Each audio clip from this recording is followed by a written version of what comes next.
What's going on, guys? It's Mark from M3 Finish Mobile Detailing. In this video, we're going to talk about the pros and cons to running a mobile detailing business. Let's get to the video. All right, guys, so the first thing I want to talk about today is low entry level cost into getting into a mobile detailing business. You can start anywhere from $50 to $500. If you guys are interested, we showed you guys how to start a mobile detailing business within $500. I'll leave it down in the description down below. But other than that, guys, you can start from your home, your car, your garage. It doesn't matter where necessarily, as long as you got the passion. But let me know in the comments down below, how long did it take for you guys to start a mobile detailing business and where you guys are at today. All right, guys, so the second thing I want to talk about is flexibility and freedom. So when you're self-employed, you could create your own hours and control your own schedule. So for us to be more efficient and profitable, in the summertime, we start earlier and finish a bit later just to maximize the hours and be more efficient. And then for the wintertime, we're going to start a little bit earlier and finish a little bit earlier just because we're fighting daylight savings. But how we become efficient is using Jobber. Jobber is going to be a #1 CRM app for any mobile detailers, helping to scale their business and also have great customer service. You could process payments, send invoices, and also contact clients. I would highly recommend it.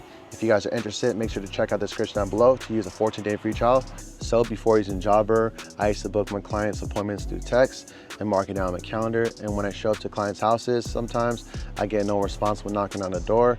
So when using Jobber, you can send an appointment the day before and the day of to save a lot more time from miscommunication and be more professional. So the next pro is going to be customer convenience, because you can sell it anywhere while you're mobile. So if someone's going to be at their house, their office, school, doesn't matter necessarily where at, because your selling point is mobile. So you're going to beat a lot of competition out there because you're going to go to them at the convenience of their home. The next pro is going to be called scalability. You could scale your business pretty fast when you're mobile because there's no overhead. And with that being said, you could build your route and start building your accounts. And then from there, you could get another van or also other employees to help you become successful in your mobile detailing business. The last pro I want to talk about is low overhead. There's not going to be a lot of expenses going into the mobile detailing business because it doesn't take that much to start up, and it doesn't take as much as a shop would to keep it going. So let me know in the comments down below, how much did it take you guys to run your mobile detailing business, or also the shop people out there. Let me know how much does it cost, and what do you guys prefer, mobile or do you guys prefer shop? I'd love to hear in the comments down below. So now we're going to be moving on to cons. So the first enemy I like to talk about is weather. Weather is going to be affecting any mobile detailer out there, because if it rains, it looks cloudy, especially in Southern California. If it's looking cloudy, a lot of people do not want their car washes because they'll say, I'm going to wait till it's sunny. And it just sucks for us mobile detailers. So in the winter time, it's going to be really slow for us. So in the summertime, we're going to be picking it up, but the only con is the winter time is going to hurt us. Spring, whenever it's raining or it looks gloomy. So let me know in the comments down below if you guys ever face this kind of issue in your mobile detailing business. So the next con I want to talk about is water limitations and power limitations. So running a mobile detailing business, you guys know that you guys have a water tank and a generator right here. So you always got to make sure you have enough water and enough gas. There's so many times out there that we've been detailing. It's been 9 years we've been detailing. Sometimes we run out of water. We knock around 10 cars and we're squeezing the last gallon out of the tank. It is really hard for us, or especially when we're detailing and run out of gas, we have to pack up and go get some gas. So you're always going to have to make sure you're filled up before appointment or after appointments, just to be on top of those things, because once you're out of those supplies, then it's going to be really hard for you to pack up and just lose a lot of time. Especially when we detailed before in like the middle of nowhere, we ran out of water. And to fill up water, it was around 45 minutes to an hour to get to a detail shop. In Southern California, there's a lot of detailing shops out here that supply water, but it's just 45 minutes there and 45 minutes back, so they do waste a lot of time. So another con I want to talk about is vehicle maintenance. So anybody out there that's been detailing for a long time knows about downtime of your van. So that's the one thing that sucks. Before this, when I was detailing, I was at a stop sign, some kid ran a stop sign, crashed into my other van and totaled it. So I was down, around almost a month with no van. So I had to go rent out a van, rip out my setup and keep it going, because downtime is going to be really crucial for your detailing business, and it's going to hurt you guys in the long run. And then especially when you guys have a check engine light going on, if you have leaking fluids, or you have to do an oil change. So you guys got to make sure you guys save time or set a day for maintenance just to get that going. So the next kind I want to talk about is shortage of work. So when you're running the detailing business, you might face an issue with no work because you're out here going to different areas and you can't really be as convenient as shops, because someone always calls saying, hey, can you do my car right now? Everybody knows out there they got that phone call, and say for instance, if it's an hour away, 20 minutes away, it doesn't necessarily matter because you're stuck at one location. So that's the only thing I would say that shop has over on us, is that they could just drop their car off at any time and pick it up at any time. For us, we're going to be hurting ourselves because we have a lot of travel time. So if we have an appointment at 30 minutes and then say it's gonna take another additional 30 minutes. So sometimes I'm looking and calculating my hours when running the mobile detailing business. I like to stay local because you can waste around 3 to 4 hours ideally if you're running consistently back city to city to city, and also you're facing traffic. So that's the thing that you guys have to focus on as that. And also if you guys are not marketing yourselves out there, you're gonna face a slow season.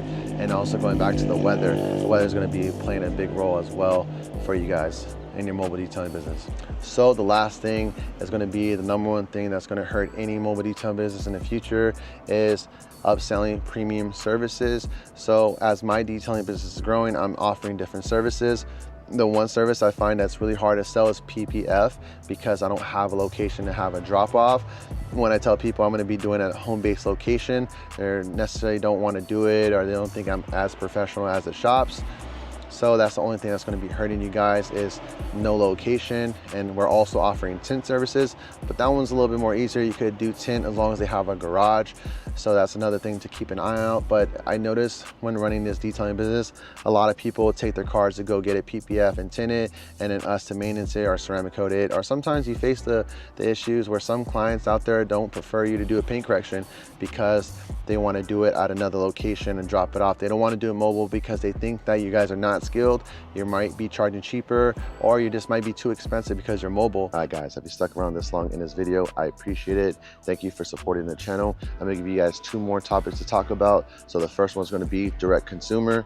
So you're always gonna be face to face to the client, talking to them, building trust, building reputation. And overall, I think this is the best way to gain clientele, and also just help you build a better business, because they're going to know you face to face and also how you run your business. So, you know, say for instance, if I step out of my business, I have my employee run it, they know it's going to be done the right way because I gave them the work and also the trust. So we have a lot of clients out here, especially everywhere, and some of them are rich or some of them are really famous. And so with that being said, the people that trust us, sometimes they could leave the garage open, say grab whatever you want, just make sure to put the keys back. And overall, I think that's pretty cool to build a relationship with your client. Just because, man, I don't know a lot of people out there that would trust you with like $500,000 cars and just to say put it back whenever you can. So that's pretty cool. So the other kind I want to talk about is noise complaints. Before I used to have a Krenzel, I used to run it because I used to work in Beverly Hills a lot. I used to run it all the time, and there was no sound or anything like that, so I didn't have to worry. That Krenzel gave out, and now I'm on the Honda GX 200, so this one's going to be a little bit more louder than usual. So sometimes when I used to show up to Beverly Hills or any other location around 6:30, 7 in the morning, when I ripped that pressure washer, people would be like, oh my God, this guy's here. And a little side story, when we started working in Beverly Hills, we ripped the pressure washer, started running. Somebody came out and says, hey man, you better turn off the pressure washer, I'm gonna call the cops. And they threatened us to call the cops multiple times just because that generator and that pressure washer is a little louder than usual. But if you guys ever face this in your mobile detailing business, let me know in the comments down below.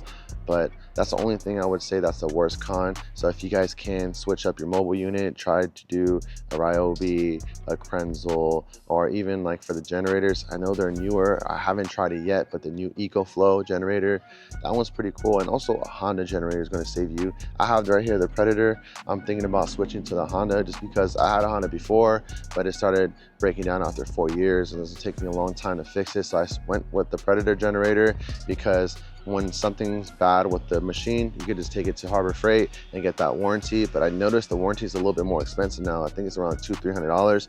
So I'm like, dude, every time this thing keeps giving out. I got this one around, let's see, around 4 months already, and already have issues with it that I have to return it. So I'm thinking of just going with the Honda. But let me know in the comments down below, guys, what generator you use. And other than that, we're going to be wrapping up the video on the pros and cons of owning a mobile detailing business. I hope you guys like this video. Make sure to like, subscribe, and see you guys on the next one. I appreciate it.